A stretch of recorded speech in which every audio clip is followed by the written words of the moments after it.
बिस्मिल्लाहिर्रहमानिर्रहीम। अस्सलाम वालेकुम नादरीन, आप यूट्यूब चैनल देख रहे हैं। मैं इमरान खान हूँ। जो मुसीबत इमरान खान साहब के गले पड़ी हुई थी उसके बावजूद वो परफॉर्म कर रहे थे, वो अब PMLN ने ज़बरदस्ती अपने गले में डाल दी है।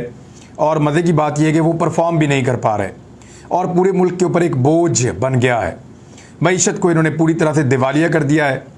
कुछ मुबैना इतलात के मुताबिक 3 आलमी अच्छे खासे बैंक हैं, उन्होंने पाकिस्तान की LC को तस्लीम करने से इनकार कर दिया। यानी पाकिस्तान दिवालिया होने की पहली सीढ़ी चढ़ चुका है मुबैना तौर पे।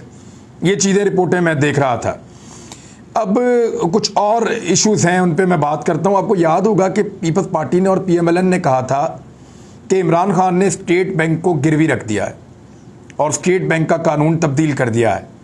मैंने आपको तब भी ये कहा था कि इमरान खान ने स्टेट बैंक को कुछ खुद मुख्तारी दी है, ऐसी खुद मुख्तारी जो माजी में मुख्तलिफ हुकूमतें थोड़ी बहुत देती रही हैं, और इमरान खान साहब ने उसी सिलसिले का एक कदम और चला है। और मैंने ये भी दावा किया था कि PMLN की हुकूमत जब भी आएगी वो इस चीज़ को कभी भी रिवर्स नहीं करेंगे। आज PMLN, पीपल्स पार्टी और फजल रहमान जो तीनों इल्ज़ाम लगाते रहे कि स्टेट बैंक ऑफ पाकिस्तान को गिरवी रख दिया गया, फ़रोख्त कर दिया गया, और हम आते ही पहला काम ये करेंगे कि ये कानून वापस लेंगे। तीनों ने अभी तक इसके ऊपर कोई काम नहीं किया, टके का काम नहीं किया इसके ऊपर, और ना वो इसके लिए आए थे। मैं पहले कह रहा था कि ये झूठ बोल रहे हैं, ये कभी नहीं करेंगे। ये ठीक काम हुआ है जो इमरान खान ने किया है, इसको रिवर्स नहीं किया जाएगा, और वाकई उसको रिवर्स नहीं किया गया। अब आ जाए मरियम नवाज साहबा का एक बड़ा प्यारा खिताब और उस खिताब के चंद जुमले। आप चंद लम्हे के लिए सोचिए, ये थोड़ा अर्सा पहले का खिताब है। ज़रा आप ये जुमले मरियम नवाज साहबा के सुने तो आपको आइडिया हो कि कल तक मरियम नवाज साहबा पेट्रोल की कीमतें बढ़ने के ऊपर क्या कहती थी और मियां नवाज शरीफ साहब के हवाले से उनका दावा क्या था।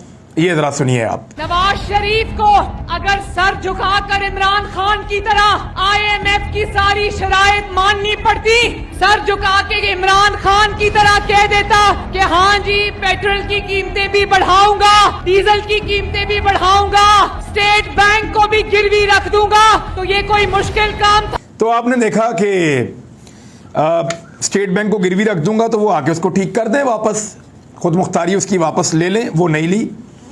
और IMF के कहने के ऊपर ही मौजूदा हुकूमत अब तस्लीम कर रही है कि हमने IMF के कहने के ऊपर ही ये जो कीमतें हैं ये बढ़ाई हैं। यानी इमरान खान को जब वो 8 रुपए या 5 रुपए बढ़ा रहे थे, कभी 3 रुपए बढ़ा रहे थे, तो ये हुकूमत ये कह रही थी कि IMF के कहने के ऊपर क्यों बढ़ा रहे हो, क्यों बढ़ा रहे हो। बड़ा इन्होंने रोला डाला हुआ था। अब खुद IMF के कहने के ऊपर बढ़ा रहे हैं। मैं मिसाल के तौर पे आपको दिखाता हूं, मिफ्ता इस्माइल जो हैं वो उस दौर में क्या कहा करते थे। ये जरा मिफ्ता इस्माइल साहब को आप सुने। महंगाई शुरू होती है, पेट्रोल और डीजल की कीमतों के अंदर होशरुबा इजाफा जो ये कर रहे हैं उसकी वजह से इस वक्त 137 रुपए का लीटर कौन आदमी पाकिस्तान में सख्त किसकी इसकी जेब में इतने पैसे हैं कि वो खरीद सकता है। इसी को कामयाबी कहते हैं कि $1 बिलियन ले आए। अगर वो $1 बिलियन लाने के लिए आपने 30 रुपए यहां से पेट्रोल और महंगा कर लिया और 160 रुपए का पेट्रोल करते हैं, और लेकिन $1 बिलियन IMF से मिल जाते हैं, तो क्या ये कामयाबी है? गौर कीजिएगा, $1 अरब की उस वक्त भी बात थी, और ये कह रहे थे कि अगर आप $1 अरब IMF से ले आते हैं और उसके बदले में आप पेट्रोल 160 का कर देते हैं या 30 रुपए आप उसकी कीमत बढ़ा देते हैं, तो ये कोई कामयाबी है। और हू बहू वही इस वक्त हो रहा है। $1 अरब तो इमरान खान को मिल रहे थे ना, और उन्होंने डील की, और अभी भी पेट्रोल 145 रुपए का था। दोबारा बताता हूँ, इमरान खान ने IMF से डील की, पेट्रोल 160 का नहीं किया, पेट्रोल आज भी 145 का था। यानी उससे 15 रुपए फिर सस्ता था, और इतना टाइम भी गुजर गया था। लेकिन $90 करोड़ की, यानी $1 अरब की इमरान खान की थी, $100 करोड़ की, इनको मिल रहे हैं IMF से $90 करोड़, यानी $10 करोड़ मजीद कम मिल रहे हैं। और कीमत कितनी बढ़ा रहे हैं? 30 रुपए। तो ये उस वक्त कहते थे कि क्या ये कौन सी डील है, ये कौन सी कामयाबी है कि आप IMF से ले लें $100 करोड़ और 30 रुपए लीटर पेट्रोल बढ़ा दें, ये तो नाकामी है। तो अब ये ले रहे हैं $90 करोड़ और कीमत 30 रुपए इन्होंने बढ़ा दी है मिलने से पहले ही। तो अब ये इसको इस दफा कामयाबी करार दे रहे हैं। पहले इन्होंने क्या कहा था इस मामले पे, जरा ये भी सुन लें। मिफ्ता इस्माइल। मुस्लिम लीग नून और अपोजिशन PDM एक पैसे की भी मजीद पेट्रोल की कीमत बढ़ाने की इजाजत हुकूमत को नहीं देगी। ये हम नहीं कर सकते कि IMF की ईमा पे, IMF के कहने पे आप पेट्रोल महंगा करें। नहीं, पेट्रोल महंगा करें, यहां तक आपने सुन लिया। अब जरा शाहिद खाकान अब्बासी साहब को सुने कि वो इमरान खान साहब के दौरे हुकूमत में क्या तनकीद किया करते थे पेट्रोलियम मसनूआत की कीमतों में इजाफे के ऊपर। पेट्रोल की कीमत जो है, जो मौजूदा आलमी मंडी है, उसके हिसाब से किसी तरह से भी 75 रुपए से ज्यादा नहीं होनी चाहिए, बल्कि हमारा अंदाजा है कि 70 रुपए से कम होनी चाहिए। ये देखा आपने, 70 रुपए से कम होनी चाहिए, और ये भी 2021 का बयान है, ज्यादा पुराना बयान नहीं है। और इस वक्त पेट्रोल की कीमत का जो ये वादा करके आए थे कि ये 70 रुपए लीटर पेट्रोल देंगे, लेकिन पाकिस्तान में पेट्रोल की कीमत को ये ले गए हैं 180 रुपए तक, और ये पाकिस्तान की तारीख में अब तक होने वाला पेट्रोलियम मसनूआत की कीमतों में सबसे बड़ा इजाफा है। मरियम नवाज साहबा अब ये कह रही हैं कि अगर ये इजाफा ना करते तो डिफॉल्ट हो जाते, लेकिन मरियम नवाज साहबा थोड़ा अर्सा पहले तो कुछ और कह रही थी। हमजा शहबाज और मरियम नवाज ये दोनों एक ट्रक के ऊपर सवार थे, और जिस ट्रक के ऊपर ये दोनों सवार थे उस ट्रक के सामने क्या लिखा हुआ था, जरा ये भी आप मुलाहिदा फरमाइए। ये तस्वीर आप देखें, ट्रक के सामने ये जो दायरा आपको नजर आ रहा है, इसमें हमजा शहबाज और मरियम नवाज दोनों खड़े हैं, और नीचे जो पोस्टर है उस पर लिखा है महंगाई मुकाओ मार्च।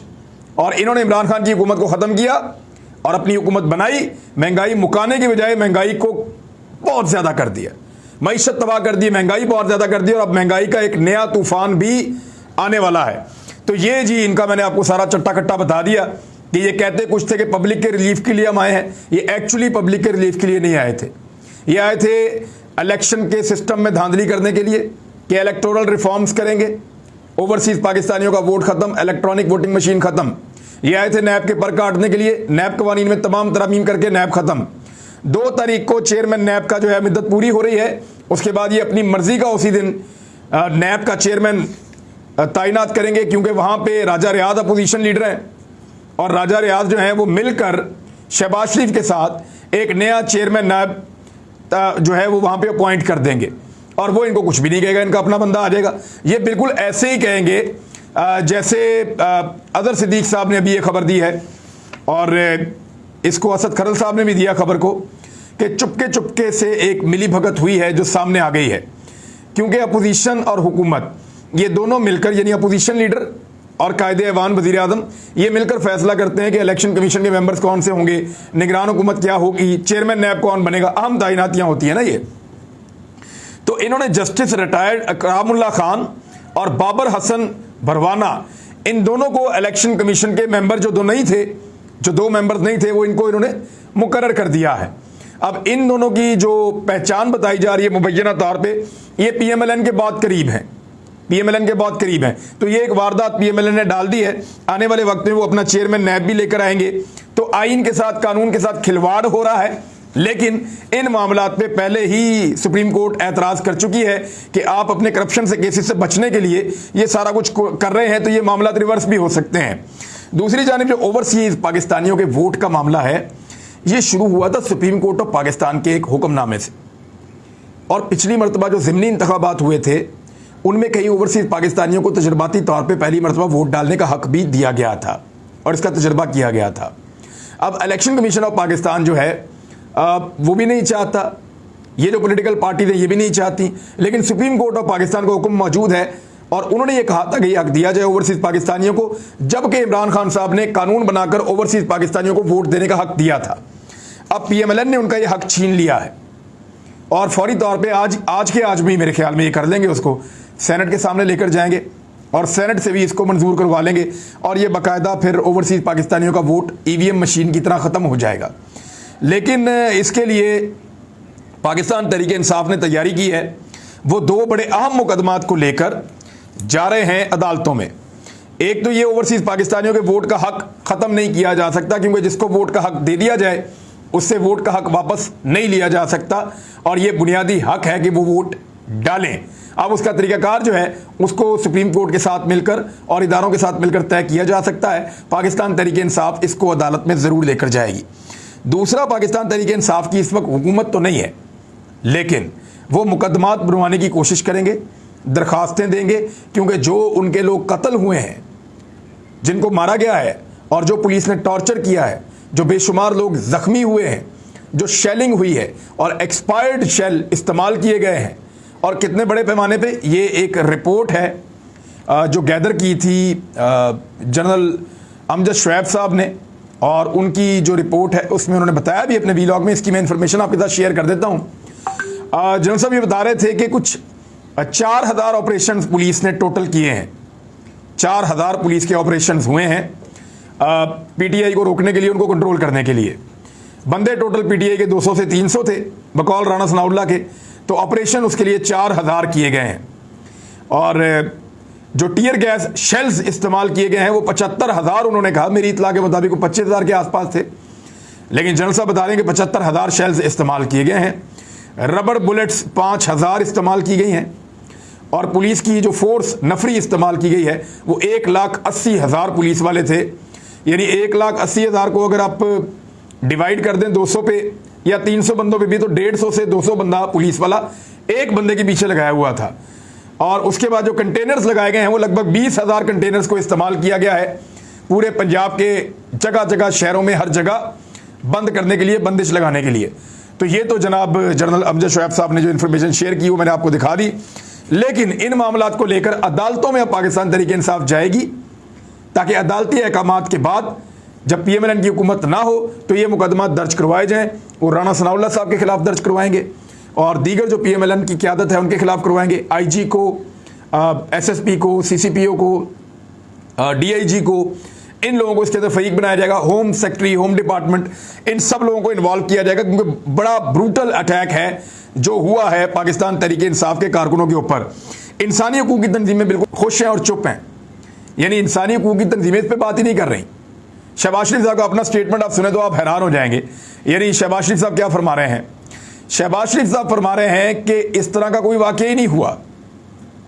यानी बड़ा क्लियरली जो उन्होंने स्टेटमेंट दिया शहबाज शरीफ साहब ने, उस स्टेटमेंट के अंदर यह है कि चादर और चार दीवारी का कोई तकद्दुस जो है वो पामाल नहीं हुआ, किसी किस्म का हमला नहीं किया गया, ना दीवारें फलांगी गई, ना ही कोई गिरफ्तारियां हुई। हालांकि इस वक्त भी महमूद रशीद समेत बहुत सारे पाकिस्तान तहरीक इंसाफ के लोग पुलिस के पास गिरफ्तार हैं और उनको पुलिस ने अपने पास रखा हुआ है, उनको अभी तक छोड़ा नहीं, रियासत ने उनको कैप्चर किया हुआ है, अभी तक उनको आज़ाद नहीं किया गया। हालांकि अदालती अहकामात मौजूद हैं। उधर वज़ीर आज़म पार्लियामेंट में खड़ा होकर झूठ बोलता है कि ना दीवारें फैलाई गई और ना ही कोई गिरफ्तारियां हुई, और पाकिस्तान के अंदर सैकड़ों ऐसी वीडियोज मौजूद हैं कि ज़बरदस्ती दीवारें फैलाई भी गई और दरवाजे तोड़े भी गए। जस्टिस नासरा जावेद इकबाल साहिबा के बारे में ख्वाजा आसिफ ने माफ़ी मांगी कि उनका दरवाज़ा नहीं तोड़ना चाहिए था, पुलिस को ज़बरदस्ती अंदर नहीं घुसना चाहिए था। उन्होंने ये कहा, ख्वाजा आसिफ माफ़ी मांग रहे एक अमल के ऊपर और शहबाज शरीफ आकर उस अमल को डिनाई कर रहे हैं कि ऐसा अमल हुआ ही नहीं। तो ये झूठ पे झूठ बोलते हैं और एक झूठ बोलने वाली हुकूमत बनी हुई है पाकिस्तान में, जिनका ना कोई सर है ना कोई पैर है। तो शहबाज शरीफ साहब ने यह कहा कि कोई इस तरह की चीज़ नहीं हुई, लेकिन अदालतों से अब ऑर्डर्स लिए जाएंगे और मुकदमात करवाने की कोशिश की जाएगी। PMLN के दौर में तो नहीं होंगे, लेकिन आने वाले दौर में मुकदमात हो जाएंगे। इंसानी हकूक़ की तंजीमें बिल्कुल खुश और चुप, जबकि दूसरी जानिब अमेरिका और यूरोप ने कोई आवाज़ नहीं उठाई। यानी इससे आधे से आधा टॉर्चर अगर PMLN, पीपल्स पार्टी या किसी और जमात की रैली के ऊपर हो जाए तो इंसानी हकूक़ की तंजीमें भी रोला डाल देती हैं। अमेरिका और यूरोप जो है वो मामे बन जाते हैं फौरी तौर पे कि पाकिस्तान में गैर जमहूरी इक़दामात, पाकिस्तान में मुजाहिरीन पे टॉर्चर, पाकिस्तान में ख़वातीन और बच्चों के ऊपर टीयर गैस, पाकिस्तान में ये सब कुछ वो करते हैं। लेकिन ना अमेरिका बोला ना यूरोप बोला, किसी ने कोई आवाज़ नहीं उठाई। इसका मतलब क्या है कि इमरान खान का ये नैरेटिव कि ये इम्पोर्टेड हुकूमत है, ये नैरेटिव कि इनको अमेरिकन ने और मगरबी कुव्वतों ने मिलकर बनाया है, फिर तो ये नैरेटिव ठीक है और लगता भी ठीक है। उसकी वजह यह है कि वो बोले ही नहीं। इंसानी हकूक़ की तंजीमें वहाँ पे मौजूद हैं और वो खुद बहुत बड़े इंसानी हकूक़ के अलंबरदार हैं। वो कहते हैं हमारी पूरी की पूरी जो फॉरेन पॉलिसी है उसका बुनियादी नुक्ता इंसानी हकूक़ है, और इंसानी हकूक़ के ऊपर उन्होंने बात नहीं की। ये सब कुछ देखने के बावजूद, हालांकि जो बैरून मुल्क मीडिया है, अल जज़ीरा, बाकी मीडिया, उन्होंने इसको रिपोर्ट किया और उन्होंने बताया कि पाकिस्तान में कितना बड़ा टॉर्चर हुआ है। तो अब आपको समझ आ जानी चाहिए और बिल्कुल क्लैरिटी होनी चाहिए कि ये जो हुआ उनकी ईमा पे हुआ, ये जो हुआ उनको खुश करने के लिए हुआ, और ये जो हुआ उससे उन्हें कोई फ़र्क नहीं पड़ता, क्योंकि जो लोग निकले उनका ताल्लुक इमरान खान से था और इमरान खान आज़ादी और ख़ुद मुख्तारी मांगता है। वैसे पेट्रोल की कीमत बढ़ने के ऊपर मुझे एक बड़ी ज़बरदस्त चीज़ याद आ रही है। हमारे बहुत सारे जो सहाफ़ी बरादरी के लोग हैं, वो पेट्रोल की कीमत जब 3 रुपये, 4 रुपये, 5 रुपये बढ़ती थी ना, तो इतनी लंबी लंबी छलांगे मारते थे, इतनी ऊंची ऊंची छलांगे मारते थे कि बांदर भी डर जाते थे कि कहीं ये हमारी जगह ही ना ले लें। इतनी छलांगे मारते थे, इतना उछलते थे। लेकिन अब आप देखें कि वो बिल्कुल बिलों में घुसे हुए हैं, खामोश हैं, कोई इसके ऊपर बात ही नहीं करता। और बात करने से पहले जो है वो इजाज़त ली जाती है कि थोड़ी सी बात कर लें, इज्जत रह जाएगी हमारी। पेट्रोल बम फट गया, ये पेट्रोल का एटम बम फट गया, इसके ऊपर कोई नहीं बोल रहा। 3 रुपए कीमत बढ़ती थी, पेट्रोल का बम फट गया, अब 30 रुपए कीमत बढ़ी है, वो जनाब कुछ भी नहीं, खैर है, ज़रूरत थी, मईशत है, IMF से पैसे लेने हैं। अब तो पेट्रोल का एटम बम फटा है। यहाँ पाकिस्तान के मीडिया की, हमारी मीडिया की जो मुख्तलिफ शख्सियात हैं उनकी, और पाकिस्तान के सारे निज़ाम की असलियत आपके सामने आ जाती है। इसीलिए तो मैं कहता हूँ कि मुनाफिकों के बीच में पाकिस्तान की आवाम फंसी हुई है, और बड़े लंबे अरसे तक उनको हीरो समझ के उनके पीछे चलते भी रहे हैं। बदकिस्मती है ये पाकिस्तान की। अब तक के लिए इतना ही, अपना ख्याल रखिएगा, अपने इस चैनल का भी। लेकिन ज़्यादा से ज़्यादा एक चीज़ बताऊँ, जितनी भी बदकिस्मती हो, लोगों को अब समझ आ गई है, और लोग सारा मामला अपने हाथ में लेकर जल्द सीधा कर देंगे, और बहुत जल्दी इंतखाबात आने भी वाले हैं। मैं आपको अज़हर सिद्दीक साहब की एक ट्वीट पढ़ के सुना देता हूँ, आपको समझ आ जाएगी कि मौजूदा हुकूमत सिर्फ 6 दिन की मेहमान है। नैब कवानीन, इलेक्शन एक्ट और चंद और मामलात हल करने की इनको इजाज़त मिली है। अगला बजट पेश नहीं कर सकती, और मई के माह के अंदर ये रवाना हो जाएगी। खुदा हाफिज़। Operation रजीम change. अल्लाह हाफिज़।